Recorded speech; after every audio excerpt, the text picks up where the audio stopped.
Hello students, welcome to my channel. Hope you are doing well in your studies and practicing more sums from your NCERT book, the exemplars and from the sample papers. And if you like, you can watch my videos on YouTube for your quick revision based on your Term 1 CBSE pattern. And if you watch my videos, then like, share and subscribe my channel for watching more and more videos based on your Term 1 syllabus. Now we are going to start your topic with matrices. In the previous lectures we had completed on my channel the videos based on your chapter 1 relations and functions, and then your inverse trigonometric functions, and then your continuity and differentiability and application of derivatives. These topics are completed in my videos on my channel. Now we are going to start your new topic with matrices. If you are a new student, then watch my video carefully and sincerely, and then like my channel for watching more and more videos based on your syllabus. We start with the topic matrices. First MCQ is the order of matrix A is. The order of matrix is nothing but your number of rows into number of columns, that is m cross n. And here number of rows are 2 and number of columns are 3. So order is 2 cross 3, means option B is correct. Then second question, if A, then order of the matrix A is 3 cross 2. Here number of rows are your 3 and number of columns are 2. Okay, 3 rows and 2 columns. Then it is a true statement as your order is m cross n. So option A is correct for this MCQ. Next, third one, if A is a matrix having 3 rows and 2 columns, then number of elements in matrix A is. In the same way as we find out the order, we also find out the number of elements in a matrix by multiplying number of rows and number of columns. So your answer will be 3 into 2 means 6. Option B is correct. Then question number 4, total number of possible matrices of order 3 cross 3 with each entry 2 or 0 is. In this question we have to find out your possible matrices. How many matrices we can make of order 3 cross 3 with each entry 2 or 0. So in this question we can find out the possible matrices, number of possible matrices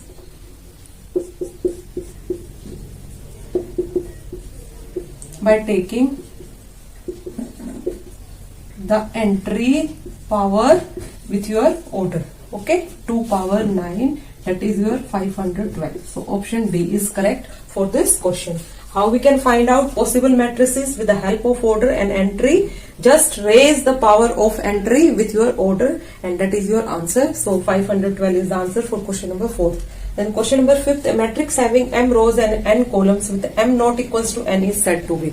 It is said to be your rectangular matrices if number of rows not equals to number of columns. That is your rectangular matrix. So option A is correct for question number 5. So what is your rectangular matrix?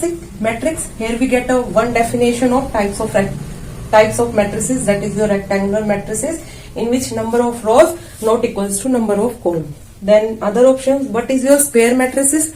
If number of rows equals to number of columns, then it is your square matrix. Okay. Then next, identity and scalar matrix.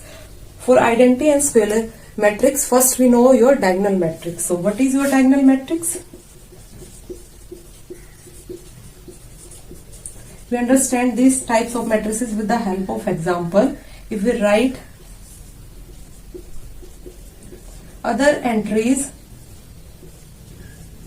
of the matrix other than your diagonal are 0. If the entries of the matrix other than your diagonal are 0, then it is your diagonal matrix. What is your diagonal matrix? That is, the entries of the matrix are 0 other than your diagonal, then it is your diagonal matrix. Only diagonal has elements.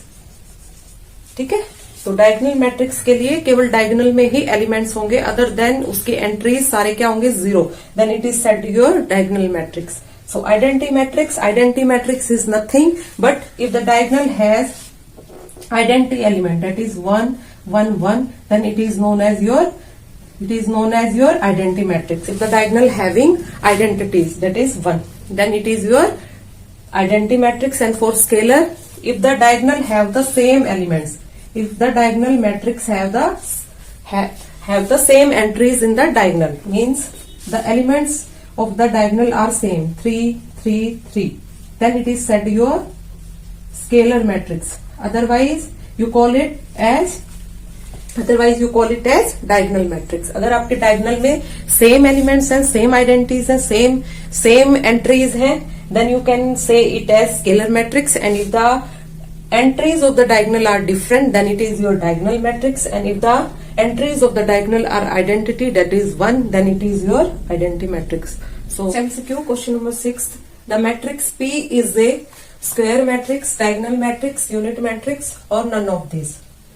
First आपको check करना है whether it is a rectangular matrix or a square matrix. So for rectangular matrix, as we know that m not equals to n, and for your square matrix m equals to n.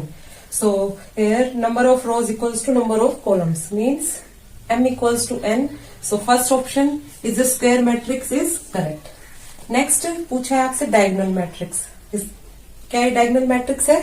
Diagonal matrix में आपका होता है कि बाकी के entries 0 होते हैं other than that the diagonal elements, but ये आपके सेम एलिमेंट्स होते हैं in case of a scalar matrix. So it is not a diagonal matrix, unit matrix भी नहीं है क्योंकि उसके डायगोनल में क्या होते हैं आपके identity elements. So it is a square matrix set number as your number of rows equals to number of columns. Then come to next MCQ question number 7. If ये देन आपको फाइंड आउट करनी है two matrices given है value of X and Y. So इसमें क्या use करोगे आप? इसमें यूज करोगे आप equality of matrices. Okay, for two square matrices they are equal if and only if. कब होती हैं दो मैट्रिसेस आपकी इक्वल या इक्वालिटी ऑफ मैट्रिसेस आप कहाँ यूज करते हैं? When their order is same. तो ना ऑर्डर सेम है, 2x2 की ए मैट्रिक्स है, 2x2 की ए है और इक्वल साइन आपको गिवन है. तो इक्वल मैट्रिसेस के लिए for equality solution of question number 7, आपके corresponding element of one matrix equals to corresponding element of other matrix. It means 2x plus y equals to 7, 4x equals to 7y minus 13, 5x minus 7 equals to 4x और your y equals to क्या लिख दिया मैंने? 5x minus 7 equals to 4x नहीं y आएगा और ये आएगा last equation 4x equals to x plus 6. Corresponding elements को इक्वल रखना है ये लेफ्ट हैंड साइड मैट्रिक्स का राइट हैंड साइड मैट्रिक्स के कोरोस्पॉन्डिंग एलिमेंट के. सो 2x plus y equals to 7, 4x equals to 7y minus 13, 5x minus 7 equals to y and 4x equals to x plus 6. so इससे आपकी x की value क्या आ जाएगी? 2. so you can find out y. y क्या आ जाएगा यहाँ से? y आ जाएगा 10 minus 7, it means 3. so y is 3 and x is 2. Option check करिए, y is 3, x is 2. so option B is correct for this 7th question. then come to next question number 8. two matrices A, ये आपके matrix की notation होती है, A and B are said to be equal. अब same concept आपसे पूछ लिया जो आपने क्वेश्चन नंबर 7th में यूज किया in question number 8. If they are of same order, two matrices को इक्वल हम कब बोलते हैं? If they are of same order and for every i j there elements are, elements को क्या लेते हैं हम? Equal. It means Aij equals to Bij. so option B is correct for your equal matrices. तो equal matrices note करके लिख लीजिए इसी क्वेश्चन के नीचे. आपने एक न्यू टॉपिक पढ़ा, इक्वल मैट्रिसेस और equality of matrices. Equal matrices कब बोलते हैं कि टू मैट्रिसेस को? ये क्वेश्चन 7th में ही डेफिनेशन दी हुई है वैसे तो इसकी, और नोट करके हेडिंग डाल के नोट कर लीजिए. Aij and B equals to Bij are said to be equal. कब बोलेंगे उनको इक्वल? यही पॉइंट्स लिखने हैं आपको. If they are said to be equal if they have same order.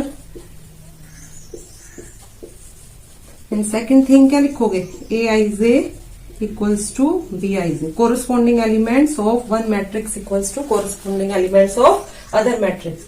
so then you call two matrices equal. clear? इसको note डाल के नोट कर लीजिए, अच्छे से चेक कर लीजिए एक बार अपना सारा कंप्लीट ये सॉल्यूशंस एमसीक्यूज के. Then come to next MCQs. Next MCQ देखिए question number 9. If A equals to आपका 3x4 की मैट्रिक्स है given by this, then A23 plus A24 will be equals to the element. A23 ये क्या होता है आपका नंबर ऑफ रोज और ये number of columns, means second row and third column, second row and third column, तो ये हो जाएगा आपका 9, ठीक है। प्लस A24 मीन्स 6, तो ये आ गया 9 plus 6, it means 15 will be equals to the element. अब एलिमेंट क्या है आपका 15, ये किसके इक्वल है A14 है। A14 कहाँ आएगा, first row and fourth column, first row and fourth column means 3। No, ये कहाँ लाई कर रहा है, ये लाई कर रहा है आपका सेकंड कॉलम और फोर्थ रो में, second column and your third row, sorry third row है ना, 3 ही तो रो है इसमें, 1 2 3, तो third row and second column, so option D is correct. 15 किसके इक्वल आ रहा है, 832 के। ये इसका सॉल्यूशन है for your question number 9। Then come to question number 10।